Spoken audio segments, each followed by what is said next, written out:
Hi అండి, welcome to మన channel Devika institute. ఈరోజు మనము జాతీయ విద్యా విధానం 1986లో కొన్ని ఇంపార్టెంట్ చూద్దామండి. దీంట్లో సమానత్వం విద్య గురించి, దాని యొక్క ఆర్టికల్, తర్వాత స్త్రీల గురించి, వాటి ఆర్టికల్ గురించి, పూర్వ ప్రాథమిక ఆర్టికల్ 45 ఏం చెప్తుంది, ఆర్టికల్ 41, 43, ఆర్టికల్ 15(4) ఏం చెప్తుంది, ఆర్టికల్ 16(4) ఏం చెప్తుంది, ఆర్టికల్ 15(3) ఏం చెప్తుంది, వాటి గురించి మనం తెలుసుకుందామండి. ఫస్ట్ కొంచెం ఇంట్రడక్షన్ గా తెలుసుకుందాం. జాతీయ విద్యా విధానం, జాతీయ విద్యా విధానం 1986 ఎన్ఈపి, దీని గురించి మనం తెలుసుకుందాం. ఇది 1985లో జనవరి 5న రాజీవ్ గాంధీ అక్కడ ఎలా ఉన్నారు, ప్రధానమంత్రిగా ఉన్నారు. అప్పుడు ప్రధానమంత్రిగా ఉన్నారు.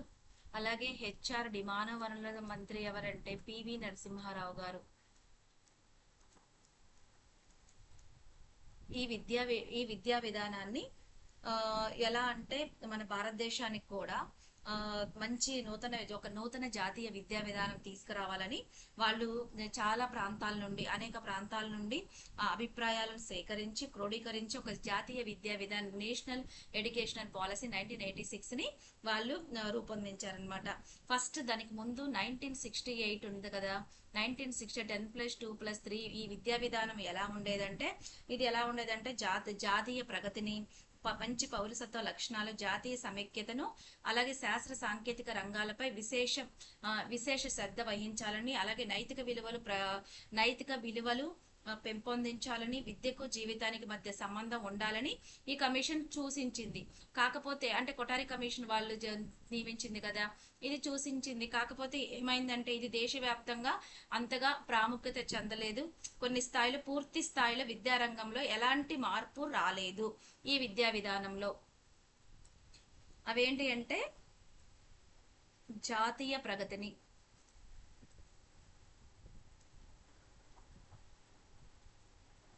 ప్రగతిని, మంచి పౌరసత్వ లక్షణాలను,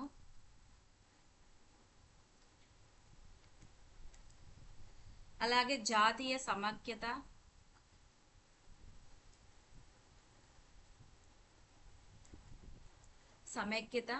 అలాగే శాస్త్ర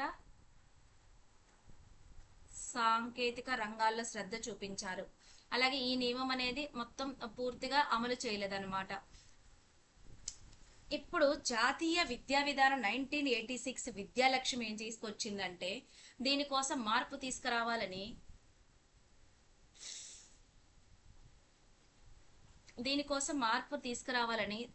జాతీయ విద్యా విధానం 1986 విద్యా లక్ష్యం,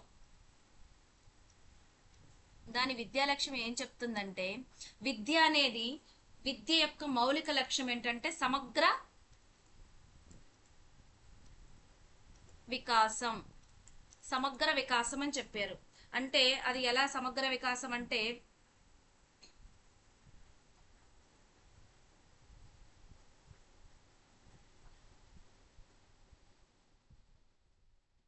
విద్యార్థి యొక్క అన్ని రంగాల్లో సమగ్ర వికాసం,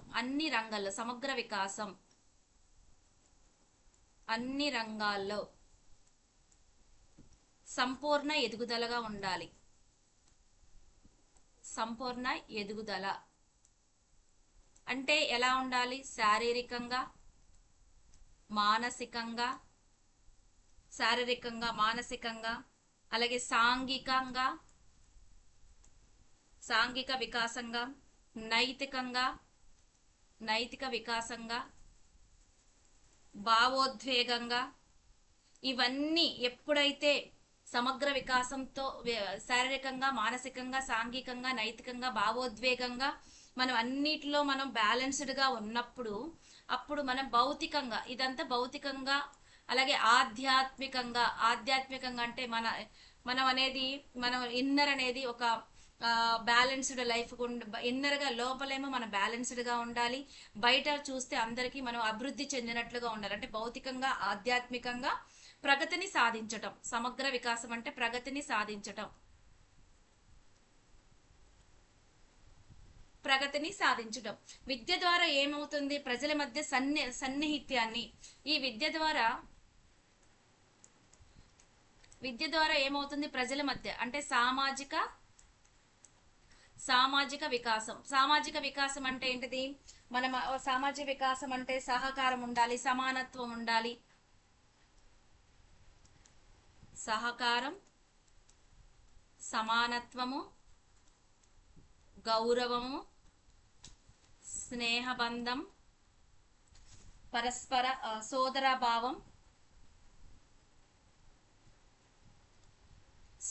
భావంతో. అంటే అందరం ఎలా ఉండాలంట? ఈ విద్య ద్వారా ప్రజల మధ్య ఏముండాలి? ఒక సామాజిక వికాసం. అంటే సామాజిక వికాసం అంటే ఏంటిదంటే సన్నిహితం అంటే ఏంటిది? సహకారంగా ఉండాలి, సమానత్వంగా ఉండాలి, సోదర భావంతో ఉండాలి, గౌరవము, స్నేహబంధం ఇవన్నిటిగా ఉండాలి. ఇవన్నీ ఉన్నప్పుడు మాత్రమే. అలాగే శాస్త్రీయ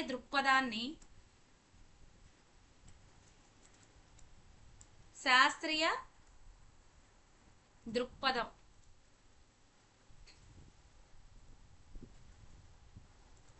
శాస్త్రీయ దృక్పథం అంటే ఏంటిదంటే గుడ్డిగా నమ్మకూడదు.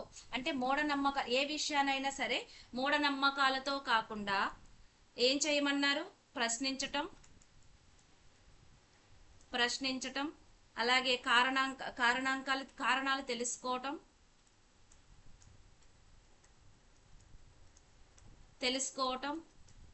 అలాగే పరిశీలించటం, ఆధారాలతో నమ్మటం.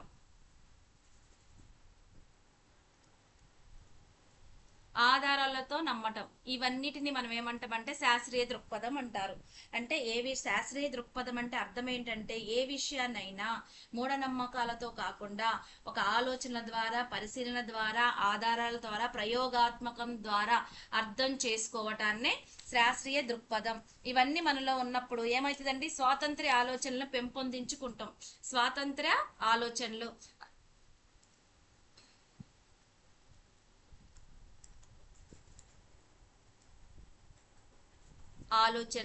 అలాగే రాజ్యాంగ ఆలోచనలు అంటే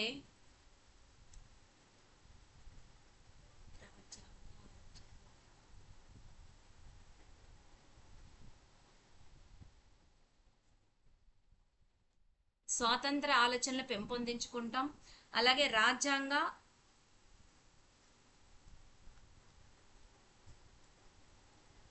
ఆలోచనలు అంటే దాని అర్థం ఏంటంటే ప్రజల చేత, ప్రజల కొరకు నడిపే పాలన. అలాగే విద్యార్థుల్లో ఏముండాలి? సమానత్వం, స్వేచ్ఛ, హక్కులు మరియు బాధ్యతలపై అవగాహన కల్పించటం. అలాగే పౌరులందరికీ సమాన విద్యా అవకాశాలు కల్పించటం. రాజ్యాంగం ఆలోచనలు అంటే సమాజంలో ఉన్న వాళ్ళందరూ సమానత్వంగా ఉండటం, స్వేచ్ఛగా ఉండటం, అలాగే పౌరులందరికీ సమాన విద్యా అవకాశాలు కల్పించటం. లౌకిక తత్వం అంటే ప్రభుత్వానికి నిర్దిష్ట అధికారమైన మతం ఉండదు, అన్ని మతాలు సమానంగా చూడటం. పౌరులందరికీ సమానం విద్యా అవకాశాలు కలిగించటం. అవకాశాలు 2 లౌకిక తత్వం అన్ని మతాలను సమానంగా చూడటం, సమానము. అలాగే లింగ సమానత్వము, స్త్రీ పురుషులని కాకుండా అందరూ. సామాజిక అడ్డుగడ, కులం, శాస్త్రీయ దృక్పథం ఇలాంటి రాజ్యాంగ ఆలోచనల గురించి మనం తెలుసుకుంటాము. అంటే విద్య యొక్క లక్ష్యం ఏంటిదంటే జాతీయ విద్యా ప్రణాళిక విద్యా లక్ష్యం ఏంటిదంటే 1986 ప్రకారం విద్య యొక్క మౌలిక లక్ష్యం అంటే ఎలా ఉండాలి? సమగ్ర వికాసంగా ఉండాలి. అంటే సమగ్ర వికాసం అంటే ఏంటి? మనం భౌతికంగా అంటే అన్ని రంగాలలో మనం సంపూర్ణ ఎదుగుదలగా ఉండాలి. అలాగే శారీరకంగా, మానసికంగా, సాంఘికంగా, నైతికంగా అంటే మంచితనంతో, దయతోను, నైతికంగా అంటే మంచితనంతోను, నిజాయితీతోను, క్రమశిక్షణ, ధైర్యము, గౌరవం గౌరవం, బాధ్యత ఇలాంటివన్నీ నైతిక విలువల వికాసం కింద. భావోద్వేగాలంటే మన లోపల వచ్చే కోపం, అలాంటివన్నీ ఒక బ్యాలెన్స్డ్ గా ఉండాలి. దాంతో పాటు ఆధ్యాత్మికంగా ఆధ్యాత్మికంగా ప్రగతి సాధించటం.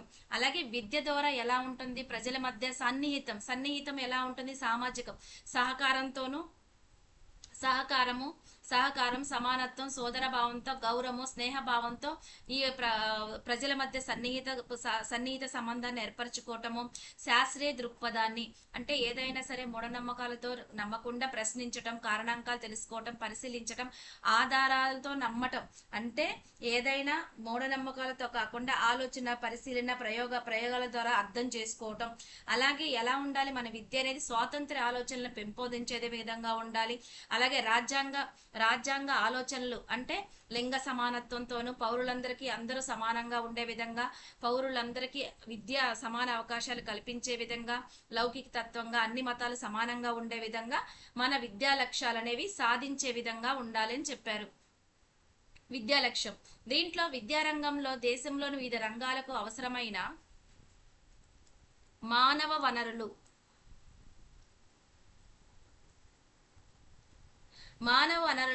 అందిస్తుంది. అంటే మనం ఇవన్నీ ఎప్పుడైతే మనము నేర్చుకుంటామో, అవి అంటే ఈ విలువలన్నీ మనం నేర్చుకుంటామో, దానివల్ల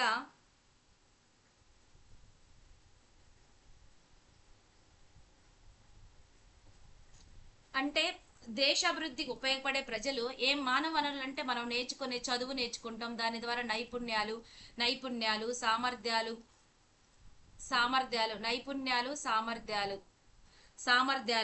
అక్షరాస్యుల నైపుణ్యం గల శ్రామికులుగా మార్చటం. అలాగే మన సపోజ్ మన నైపుణ్యం డాక్టర్లు అవ్వటం, ఇంజనీరింగ్ అవ్వటం, లాయర్లు అవ్వటం, ఉపాధ్యాయులు, శాస్త్రవేత్త, ఇవన్నీ మనకి మానవ వనరుల ద్వారా అందిస్తుంది. దీనివల్ల మనకి ఏమేర్పడుతుంది, విద్యారంగంలో పరిశోధన అభివృద్ధి జరుగుతాయి, స్వయం సమృద్ధిని సాధించగలుగుతాం. మనకు నేర్పించే విద్యా విధానం ఏంటిదంటే స్వయం సమృద్ధి. టోటల్ గా మనం ఏం చేస్తాం, స్వయం సమృద్ధిగా సాధించబడతాయి. జాతీయ విద్యా విధానం 1986 ఏం చెప్తుందంటే విద్య అనేది భవిష్యత్తు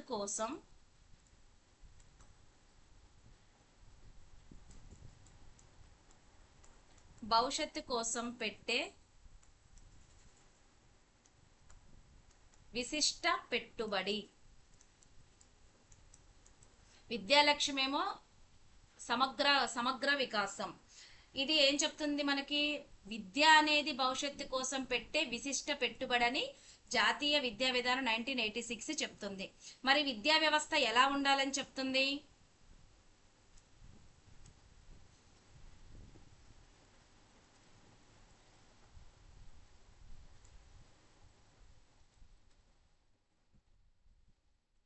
మన జాతీయ విద్యా వ్యవస్థ ఎలా ఉండాలని చెప్తుందంటే దేశంలోని విద్యార్థులకి మంచి గుణాత్మక విద్యను అందించాలి.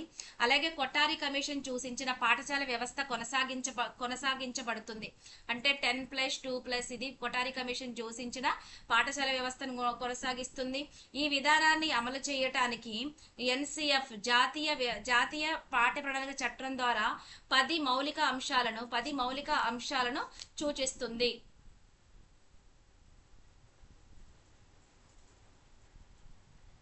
ఈ 10 మౌలిక అంశాలు ఇప్పుడు చూద్దాం.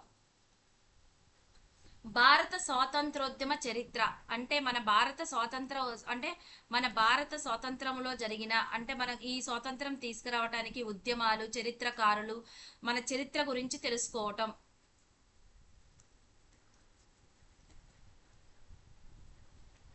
మన చరిత్ర గురించి, అలాగే జాతీయ ఏకాత్మను సాధించటానికి రాజ్యాంగం ప్రతిపాదించిన భిన్నత్వంలో ఏకత్వం అని ఉంది కదా, జాతీయ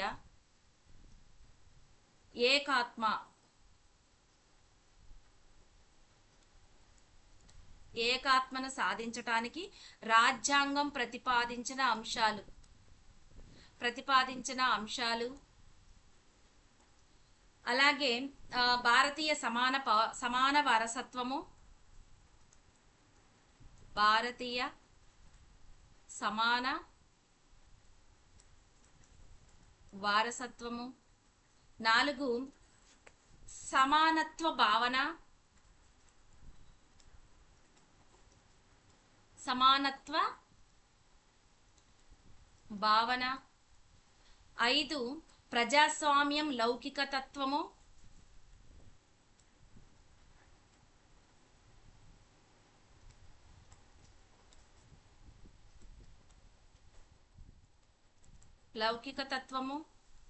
6 లింగ సమానత్వము.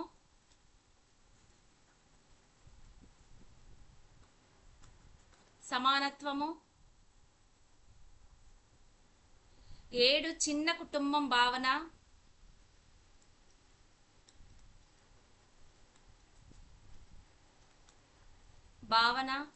8 పర్యావరణ పరిరక్షణ.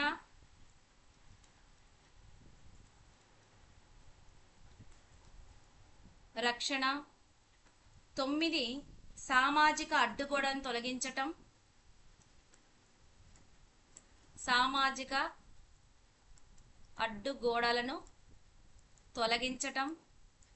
10 ఏం చెప్తుందంటే శాస్త్రీయ దృక్పథాన్ని పెంపొందించటం. శాస్త్రీయ దృక్పథాన్ని పెంపొందించటం. ఇవన్నీ సబ్జెక్టుల్లో అంతర్లీనంగా ఉండాలి, ఇవన్నీ సబ్జెక్టులలో ఉండాలని చెప్తుంది. భారతదేశం ఎల్లప్పుడూ ఎలా ఉండాలి అంటే శాంతి సహకారాలచే కోరుకుంటుంది, వివిధ దేశాల మధ్య సహకారం ఉండాలని చూస్తుంది. దేశంలోని అన్ని రాష్ట్రాల పాఠశాలల వారందరూ కనీస అభ్యాసన స్థాయిలను నిర్దించాలి. కనీస అభ్యాసన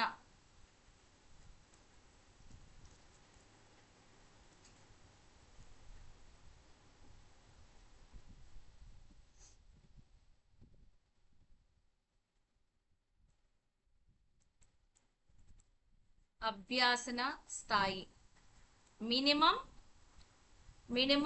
లెవెల్స్ ఆఫ్ లెర్నింగ్స్, ఎంఎల్. ఇవి కనీస అభ్యస్థాయిలు. అంటే ఏదైనా కులం కావచ్చు, ప్రాంతం కావచ్చు, మతం కావచ్చు, దేశంలో ఉన్న పిల్లలందరికీ కనీసం ప్రాథమిక విద్యను అందించటం. అంటే దేశంలో ఉన్న ప్రతి పిల్లలకు అంటే కుల మత భేదాలు లేకుండా, లింగ భేదాలు లేకుండా దేశంలో ఉన్న అంటే కనీసం రాయటం, చదవడం. 3R అంటాం కదా. 3R అంటే రాయటం,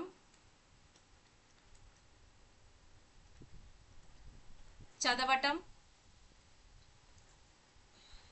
అర్థమెటిక్ అంటే అంకగణితము. ఇవి కనీసం రావాలి, కనీసం తెలిసి ఉండాలి. అలాగే ప్రాథమిక గణితం అన్నమాట. ఇవి కనీసం తెలిసి ఉండాలని, కనీస అభ్యాసన స్థాయిలు లెవెల్స్ అన్న కనీసం తెలిసి ఉండాలని దీన్ని ప్రవేశపెట్టారు. అలాగే వివిధ విశ్వవిద్యాలయాల మధ్య అనుసంధానం పెంచింది. అలాగే విద్య అనేది ఎలా ఉండాలంట, విద్య అనేది జీవిత పర్యాంతం జరగాలి. జీవిత పర్యాంతం అంటే నిరంతరం విద్య జరగాలి. అన్ని వర్గాల ప్రజలకు నిరంతర విద్య జరగాలి.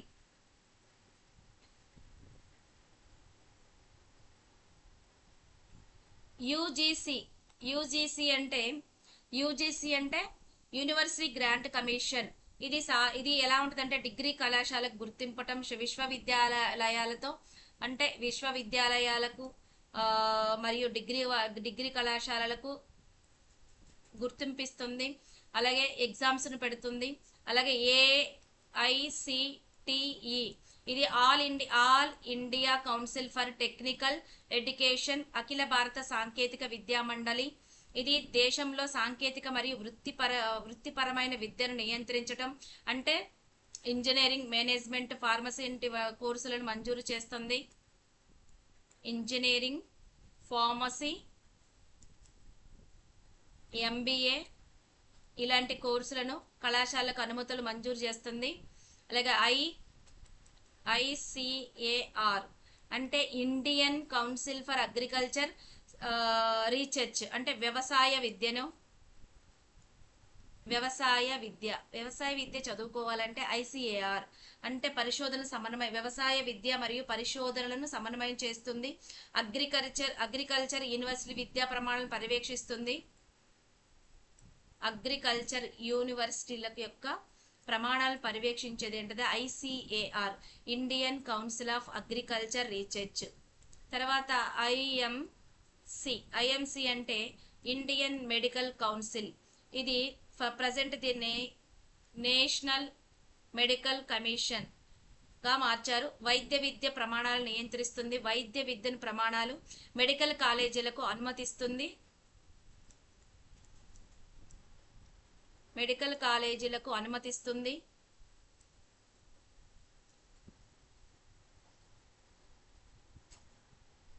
తర్వాత ఎన్సిఆర్టి, ఇది పాఠశాల విద్యకి ఎగ్జామ్స్ పుస్తకాలు, అలాగే పుస్తకాలు తయారు చేయటము, ఉపాధ్యాయులకు అలాగే ఇది దేశవ్యాప్తంగా పాఠశాల విద్యను పర్యవేక్షిస్తుంది. పాఠశాల విద్యార్థుల కోసం పుస్తకాలు రూపొందిస్తుంది. ఉపాధ్యాయులకు అవసరమైన ఆధునిక శిక్షణ విద్యా పరిశోధనలు ప్రోత్సహిస్తుంది. NIEPA, దీన్ని national institute educational planning and administration, జాతీయ విద్యా ప్రణాళిక పరిపాలన సంస్థ. ఇది విద్యా వ్యవస్థలో ప్రణాళికలను, ప్లానింగ్లను, పరిపాలనను పై పరిశోధన చేస్తుంది. ప్రధానోపాధ్యాయులకు విద్యా నిర్వహణపై జాతీయ స్థాయిలో అంటే ప్రిన్సిపల్స్ కి నేషనల్ స్థాయిలో శిక్షణా కార్యక్రమం నిర్వహిస్తుంది. కేంద్ర రాష్ట్ర ప్రభుత్వాలకు విద్యా విధానాల రూపకల్పన అవసరమైన సలహాలను అందిస్తుంది. IIST, Indian institute of space and science and technology. ఇది భారతీయ అంతరిక్ష విజ్ఞాన సాంకేతిక సంస్థ. అంటే ఎవరైనా సరే స్పేస్ సైన్స్ చదువుకోవాలి అనుకుంటే స్పేస్ టెక్నాలజీ రంగాల్లో ఉన్నత విద్యను అందిస్తుంది. భారత అంతరిక్ష పరిశోధన సంస్థలకు ఇది తయారు చేస్తుంది. కేంద్ర రాష్ట్ర ప్రభుత్వాల సమైక్య కృషితో ఈ విద్యా విధానం అమలు చేయబడుతుంది. ఇది 1986 ఉపయోగించిన చూపించింది. తర్వాత ఉపాధ్యాయ విద్య. నెక్స్ట్ దీంట్లో సమానత్వం కొరకు విద్య.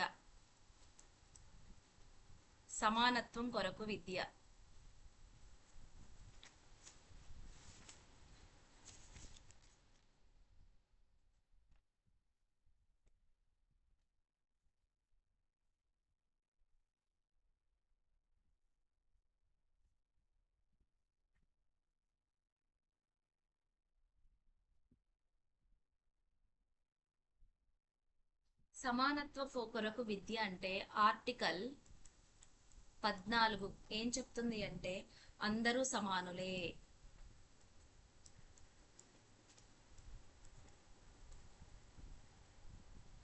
అలాగే ఆర్టికల్ 15 ఏం చెప్తుంది అంటే ఆర్టికల్ 15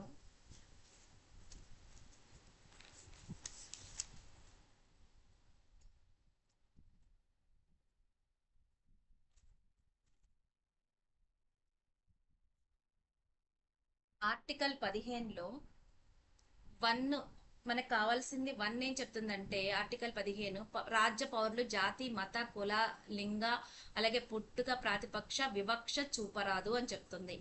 ఇది ఆర్టికల్ 1 వివక్ష చూపరాదు. దేని గురించి వివక్ష చూపరాదు. ఆర్టికల్ 3 ఏం చెప్తుందంటే 15 3వ క్లాసులో ఏం చెప్తుందంటే మహిళలకు, బాలలకు ప్రత్యేక మినహాయింపులు, సౌకర్యాలు కల్పించవచ్చు. మహిళలకు, బాలలకు ప్రత్యేక సౌకర్యాలు. అలాగే ఆర్టికల్ 15(4) ఏం చెప్తుంది అంటే సామాజిక పరంగా, విద్యాపరంగా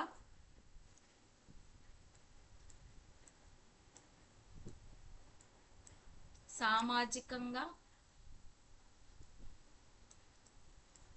విద్యాపరంగా వెనుకబడిన వర్గాల అభివృద్ధి కోసం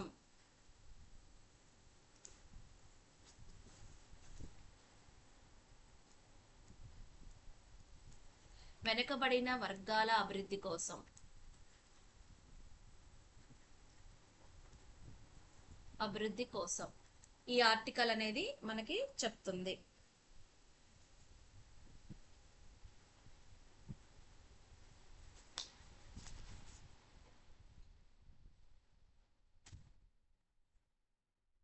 ఆర్టికల్ 16 ఏం చెప్తుందంటే ప్రభుత్వ ఉద్యోగాలు ఫస్ట్ 16(1) ఏంటంటే ఆర్టికల్ 16(1) ఏం చెప్తుందంటే ప్రభుత్వ ఉద్యోగాలలో పౌరులందరికీ సమాన అవకాశాలు.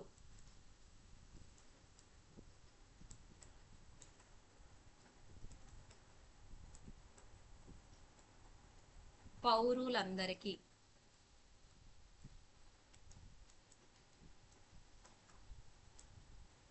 సమాన అవకాశాలు. ఇందులో ఆర్టికల్ 16(3) ఏం చెప్తుందంటే ప్రభుత్వ ఉద్యోగాల్లో ఎస్టీ, ఎస్సీ, బీసీ వీళ్ళ ఉద్యోగ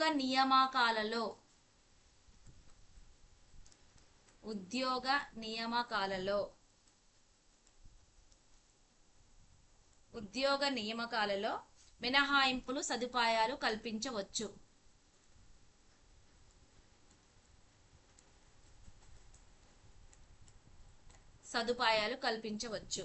మరి ఆర్టికల్ 16(4) ఏం చెప్తుందంటే ప్రభుత్వ ఉద్యోగాలలో వెనుకబడిన తరగతులకు ప్రత్యేక రిజర్వేషన్లు. ఇది మొత్తం ఉద్యోగాల గురించే ఉంటుంది కాబట్టి ప్రత్యేక గుర్తుపెట్టుకోండి. 16 ఏం చెప్తుంది, మొత్తం ప్రభుత్వ ఉద్యోగాలకు సంబంధించింది. ప్రత్యేక రిజర్వేషన్లు ఎవరికి? వెనుకబడిన వర్గాల వారికి, వెనుకబడిన తరగతులకు.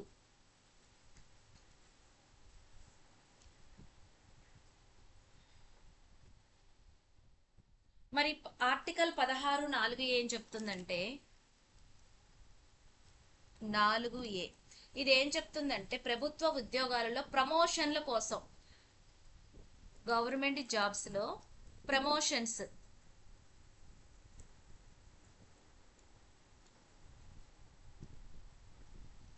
ప్రమోషన్ లో ఎవరెవరికి? షెడ్యూల్ కులాలు, షెడ్యూల్ తెగలకు ప్రత్యేక రిజర్వేషన్లు కల్పించవచ్చు. ఎస్సీ, ఎస్టీ వీళ్ళకేంటి? ప్రత్యేక రిజర్వేషన్లు. ఆర్టికల్ 4A ఇది ఎప్పుడు పెట్టారు అంటే 1995 77వ రాజ్యాంగ సవరణ ద్వారా 77వ రాజ్యాంగ సవరణ ద్వారా ఇది పొందుపరిచారు.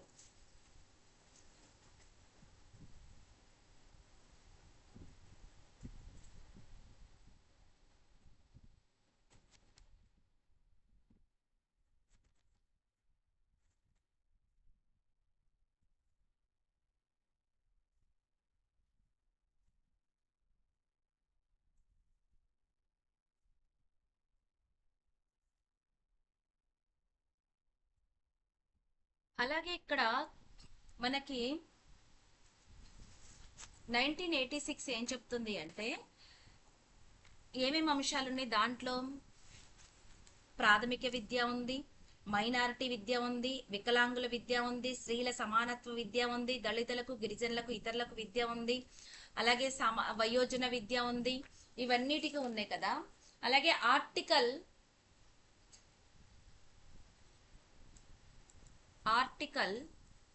29 అంటే మన భారతదేశంలో నివసిస్తున్న ప్రజలు ప్రత్యేక భాషను, లిపిని, సంస్కృతిని పర్యవేక్షిస్తుంది. అంటే స్వేచ్ఛ ఉంటుంది మనకి భాష పైన. 29(1) ప్రత్యేక భాషను, లిపిని, సంస్కృతిని కలిగి ఉంటుంది మన భారతదేశంలో నివసించే ప్రజలకు. ప్రత్యేక భాష, లిపి. మరి 29(2) ఏం చెప్తుంది అంటే ప్రభుత్వం నిర్వహిస్తున్న లేదా ప్రభుత్వ ఆర్థిక సహాయం పొందుతున్న సంస్థల ప్రవేశానికి మతం, జాతి, కులం మరియు భాషా ప్రతిపదికపైన ఎలాంటి వివక్షత చూపరాదు. ఆర్టికల్ 30 ఇది మైనార్టీల కోసం. ఆర్టికల్ 31 ఏం చెప్తుందంటే మైనార్టీ వర్గాల వారికి ప్రత్యేక విద్యా సంస్థలను ఏర్పరచుకొని నిర్వహించుకోవచ్చు. మైనార్టీల గురించి కూడా ఉంది కదా. మైనార్టీ వర్గాల వారికి ప్రత్యేక విద్యా సంస్థలు.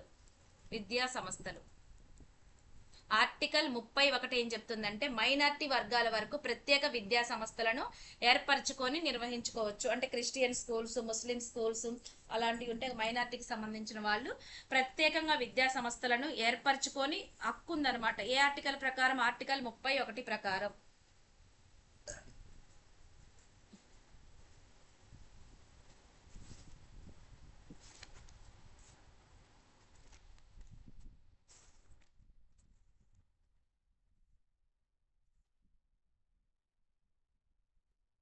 అలాగే మనందరికీ తెలిసిందే ఆర్టికల్ 21A. ఇది ఇది విద్యా హక్కు చట్టం. విద్యా హక్కుని 2002 86వ రాజ్యాంగ సవరణ ద్వారా 21Aలో చేర్చడం జరిగింది. విద్యా హక్కును అంటే విద్యా హక్కును ఇప్పుడు ప్రాథమిక హక్కుగా చేశారు. ఏమైంది? ప్రాథమిక హక్కుగా ఉంది. అంటే 6 నుంచి 14 సంవత్సరాల్లో ఉన్న పిల్లలందరికీ ఉచిత నిర్బంధ ప్రాథమిక విద్యను అందించాలి. దీంట్లో ఏం చెప్పారంటే నిర్దేశక నియమాలలో ఉన్న అంటే ఆదర్శ నియమాలు ఉంటాయి కదా, ఆదేశక సూత్రాలు,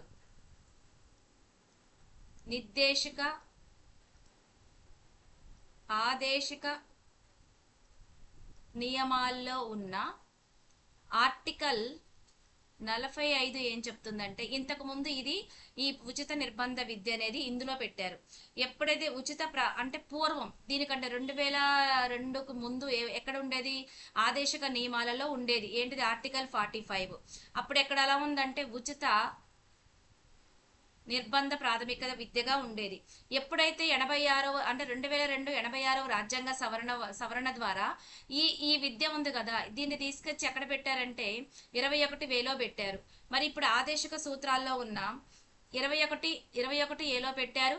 ఇది 2009 ఆర్టీఏ చట్టం అని మనందరికీ తెలుసు. అది 2010 ఏప్రిల్ 1 నుంచి అమల్లోకి వచ్చిందని మనకు తెలుసు. మరి ఇది వెళ్ళిపోయింది కదా. మరి ఆదేశిక నియమాలలో ఉన్న ఆర్టికల్ 45లో మరి ఇప్పుడు ఏం పొందుపరిచారు?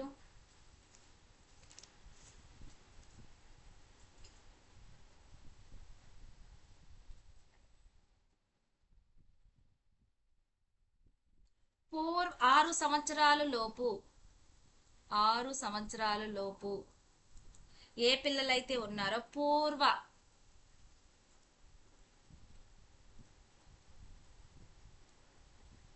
ప్రాథమిక విద్యను అందించాలని పెట్టారు. అంటే శిశు విద్య, శిశు సంరక్షణ, early childhood care and education.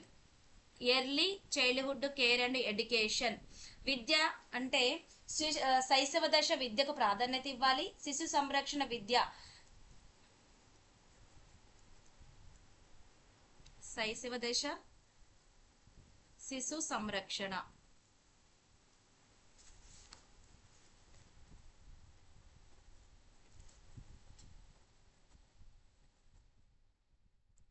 సంరక్షణ అలాగే పనికి వెళ్లే తల్లిదండ్రుల పిల్లల కోసం డై కేర్ సెంటర్స్ స్థాపించాలి.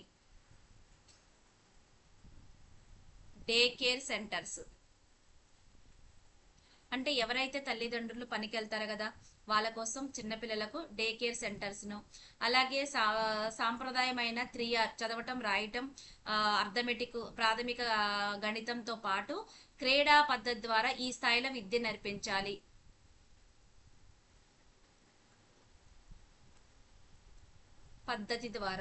అలాగే ప్రీ ప్రైమరీ అంటే శిశు సంరక్షణ, ప్రీ ప్రైమరీ విద్య రెండిటి పట్ల సమాజం పూర్తి బాధ్యత వహించాలి. ICDS అంటే ఇంటిగ్రేటెడ్ చైల్డ్ డెవలప్మెంట్ సర్వీసెస్ సమగ్ర శిశు అభివృద్ధి పథకం. ఈ పథకం ద్వారా ఈసిసిఈ శిశు రక్షణ విద్యా కార్యక్రమాలు సమన్వయంగా ఉండాలి. తర్వాత అవసరమైన చోట అంగనవాడీలు ఏర్పాటు చేయాలి. ఇవన్నీ ఇప్పుడు ఎక్కడ ఉన్నాయంటే ఆర్టికల్ 45లో ఆదేశక సూత్రాల్లో డైరెక్టివ్ ప్రిన్సిపల్స్ లో ఉన్నాయన్నమాట.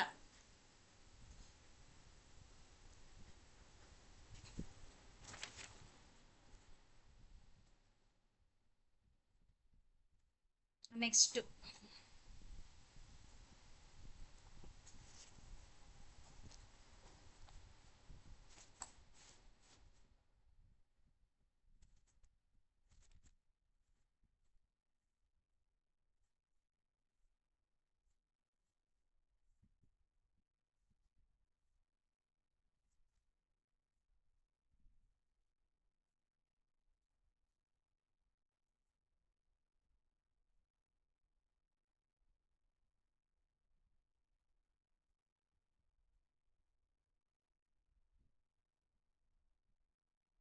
మనకి ఇక్కడ ఏం చెప్పారంటే భారతదేశంలో ఉన్న వాళ్ళందరికీ సమాన అవకాశం కల్పించాలి. అంటే సమాన అవకాశం అంటే విద్యా వృత్తిపరం చెయ్యటం, అలాగే మనకు ఉద్యోగాల దళితులు గిరిజనులకు స్త్రీలు సమానత్వపు విద్య, వికలాంగులకు విద్య, వయోజన విద్య, ఇలాంటి వాటికి మనకి కావాల్సినవి ఏంటిదంటే ఆర్టికల్ ఆర్టికల్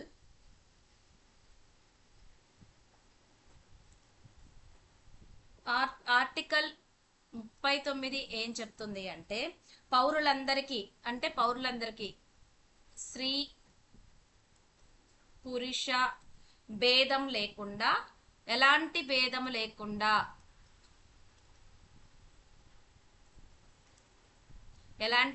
లేకుండా ఏం చేయమన్నారు? సమాన జీవనోపాధులు కల్పించాలి. సమాన జీవనోపాధులు కల్పించాలంటే ఏ ఆర్టికల్ ఉపయోగించాలండి? ఆర్టికల్ 39 ఉపయోగించాలి.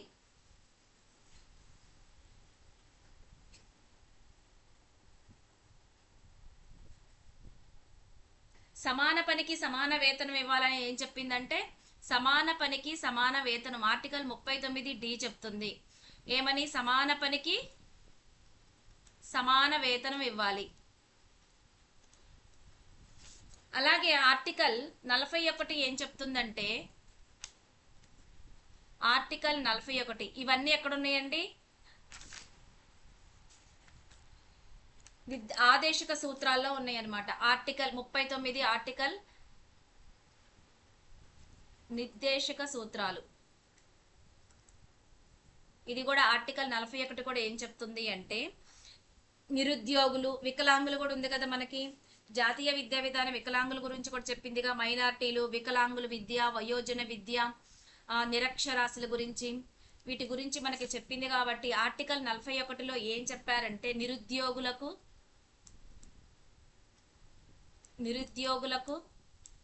అలాగే వృద్ధులకు, వికలాంగులకు వీళ్ళకి ఏం కల్పించమన్నారు? జీవన భృతిని. ఇది బాగా గుర్తుపెట్టుకోండి. ఇది ఆదేశిక సూత్రాల్లో ఉన్న ఆర్టికల్ 41. జీవన భృతిని కల్పించాలి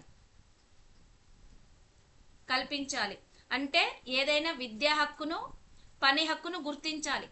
మెయిన్ ఏంటంటే విద్యా హక్కు, పని హక్కు. అంటే నిరక్షరాస్యులకు కూడా మన నిరుద్యోగులకి పని కల్పించాలి. వృద్ధులకు వయోజన పాఠశాలలు అలాంటి ఏర్పాటు చేయొచ్చు. వికలాంగులకు విద్య జీవనోపాధిని కల్పించటం అనేది ఆర్టికల్ 41 ప్రకారంగా ఉంటుంది. ఆర్టికల్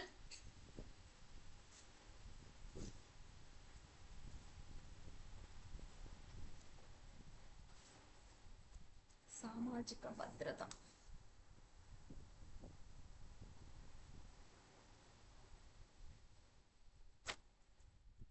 తర్వాత గాంధీయ నియమాల ప్రకారం ఆర్టికల్ 46 ఆర్టికల్ ఇది కూడా ఆదేశిక సూత్రమే. ఆర్టికల్ 46 ఏం చెప్తుంది అంటే షెడ్యూల్ కులాలు, ఎస్సీ, ఎస్టీ, బీసీ.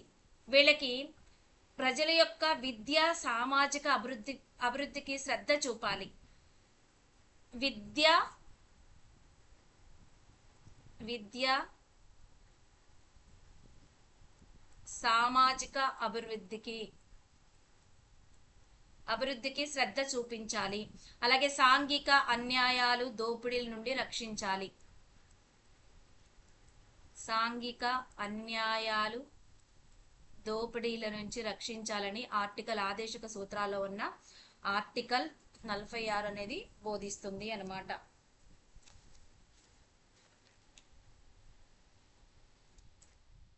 మనకి మాతృభాషలోనే మనకి చదువు చెప్పాలని చెప్పారు కదా, అది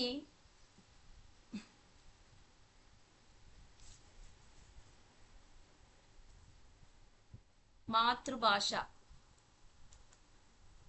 ప్రాథమిక విద్య అనేది మాతృభాష. ఎలా అంటే ఆర్టికల్ 350A ప్రకారం మాతృభాషలోనే ప్రాథమిక విద్య జరిగించాలి.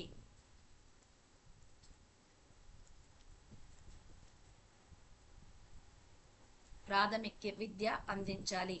ఇది ఎక్కడుంది అంటే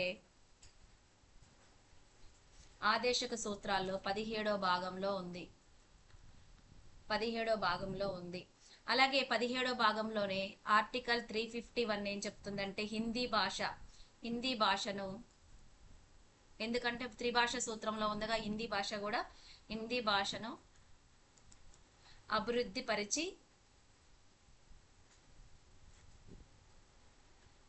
పరిచి మిశ్రమ సంస్కృతిని తీసుకునే విధంగా చెయ్యాలని చెప్పింది.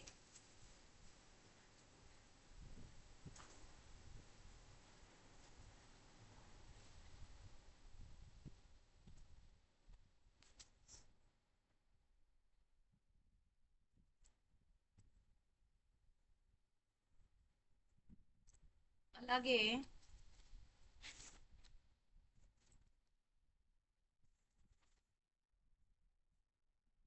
నిరక్షరాస్యత నిర్మూలించడానికి వయోజన విద్యా కార్యక్రమాలను విస్తరింప చేయాలని చూసింది. నిరక్షరాస్యత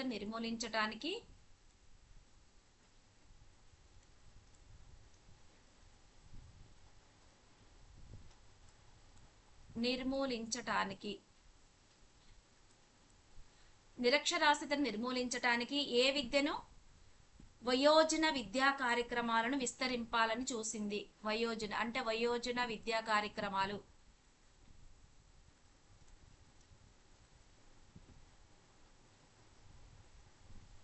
వయోజన విద్యా కార్యక్రమాలు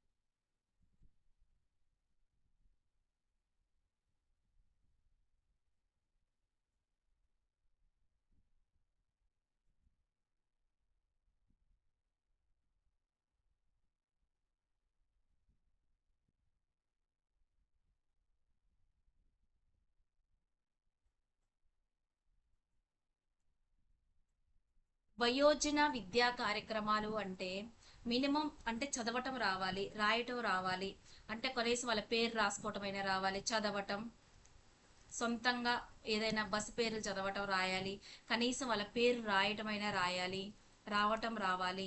అలాగే కనీసం 1, 2 అని ఫోన్ నెంబర్. ఈ రోజుల్లో మన పెద్దవాళ్ళు ఉంటారు కదా, అమ్మమ్మలు తాతమ్మలు ఉంటారు, చదువుకునే వాళ్ళకి మినిమం ప్రాథమిక అంకెలు ఇలాంటి అయినా తెలిసి ఉండాలి వయోజన కార్యక్రమాలంటే.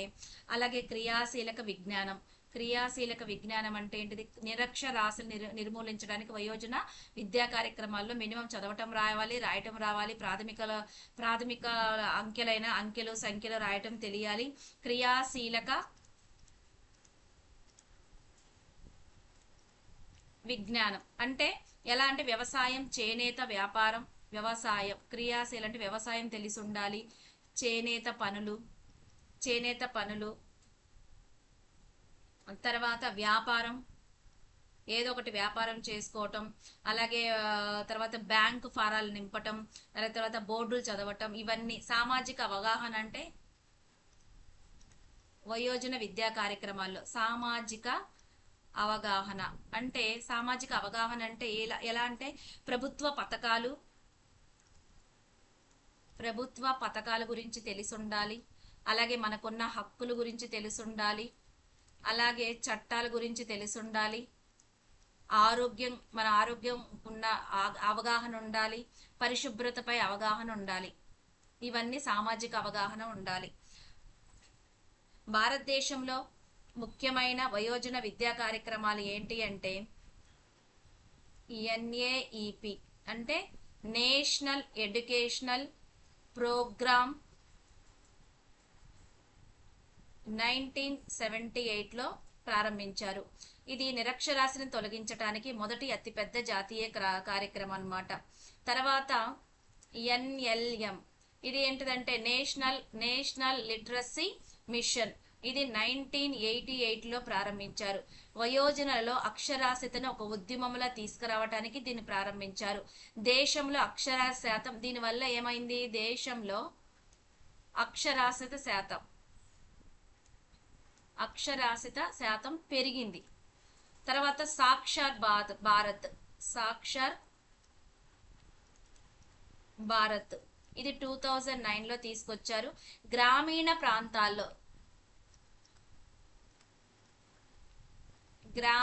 ప్రాంతాల్లోని మహిళలు అలాగే SC ST మైనారిటీలకు వర్గాల్లోని నిరక్షరాస్యులను తగ్గించడానికి ఈ పథకం అమలు చేయబడింది. అలాగే NILP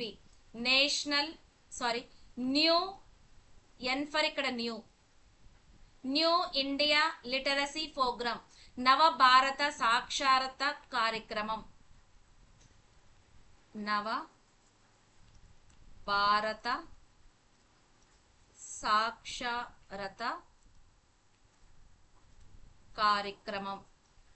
2022లో అంటే 2020 నుంచి 2027 జాతీయ విద్యా విధానం. దీనికి అనుగుణంగా మన థర్డ్ ఉందిగా నేషనల్ ఎడ్యుకేషనల్ పాలసీ 2020కి అనుగుణంగా ఇది ప్రజెంట్ నడుస్తుంది. దీన్ని ఉల్లాస్ అని కూడా పిలుస్తారంట. ULLAS Ullas. New India literacy ప్రోగ్రాంలో ప్రాథమిక అక్షరాస్యత ఉంటుంది. అలాగే తర్వాత ఈ NILPలో ఏమున్నాయంటే ప్రాథమికంగా అక్షరాస్యత చదవటం, రాయటం, లెక్కలు ఇవి నేర్పిస్తారనమాట. చదవటం, రాయటం, లెక్కలు, అలాగే స్కిల్స్. అలాగే మీరు బతకడానికి అక్షరాస్యత అంటే డిజిటల్ అక్షరాస్యత, బ్యాంకింగ్ ఉంది. తర్వాత మొబైల్ ఆన్లైన్ వాడకం, ఓటింగ్ హక్కులు, ఆరోగ్య నైపుణ్యాలు నేర్పిస్తారు. అంటే ఎలా EMI ద్వారా ఓట్లు వేయటం, అలాగే బ్యాంక్ బుక్స్ను చూసుకోవటం, అలాగే డిజిటల్ ఆన్లైన్ ఫోన్లను ఎలా వాడటం ఇవి నేర్పిస్తారు. మౌలిక విద్య అంటే 3, 5, 8, 10 తరగతులలో సమానమైన ఓపెన్ స్కూల్స్ విద్యను అందిస్తుంది. ఇది ఓపెన్ స్కూల్స్ విద్యను NILP అందిస్తుంది. నిరంతరం అంటే వృత్తి విద్యా నైపుణ్యాలు కూడా అందిస్తుంది. వృత్తి విద్యా నైపుణ్యాలు అన్నమాట. అంటే స్థానిక ఉపాధి లేదా స్వయం ఉపాధి ఉండేటట్లు, అంటే కుట్లు, అల్లికలు, అలాగే సాంకేతిక సంబంధమైనవి, మొబైల్ బాగు చేయటం, ఆటోమొబైల్ నేర్పించటం, అలాగే తర్వాత కంప్యూటర్లు నేర్పించడం, ఇలాంటివన్నీ చేస్తారు గ్రామీణ ప్రాంతాల్లో. అలాగే నిరంతరం విద్య అంటే ఎప్పుడు కళలు, క్రీడలు, సంస్కృతికి సంబంధించినవి నిరంతరం విద్యగా నేర్పిస్తుంది. ఇది నిరంతరం విద్యను నేర్పిస్తుంది. అంటే మనకి న్యూ ఇండియా లిటరసీ ప్రోగ్రామ్ ఏం చెప్తుందంటే న్యూ ఇండియా లిటరసీ ప్రోగ్రామ్ 5 ముఖ్యమైన వయోజన విద్యా కార్యక్రమం చదివిస్తుంది. అంటే చదువుతో పాటు ప్రాథమిక అక్షరాస్యత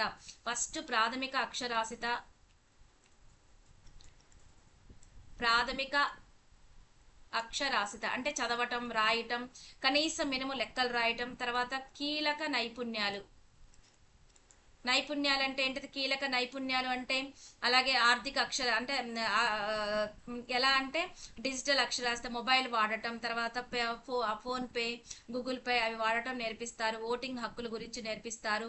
తర్వాత ఆరోగ్యం పైన అవగాహన నేర్పిస్తారు. మూడోది మౌలిక విద్య అంటే కనీసం బేసిక్ ఎడ్యుకేషన్ అంటే 3, 5, 8, 10వ తరగతి సమానమైన ఓపెన్ స్కూల్స్ ని ఏర్పాటు చేస్తారు. వృత్తి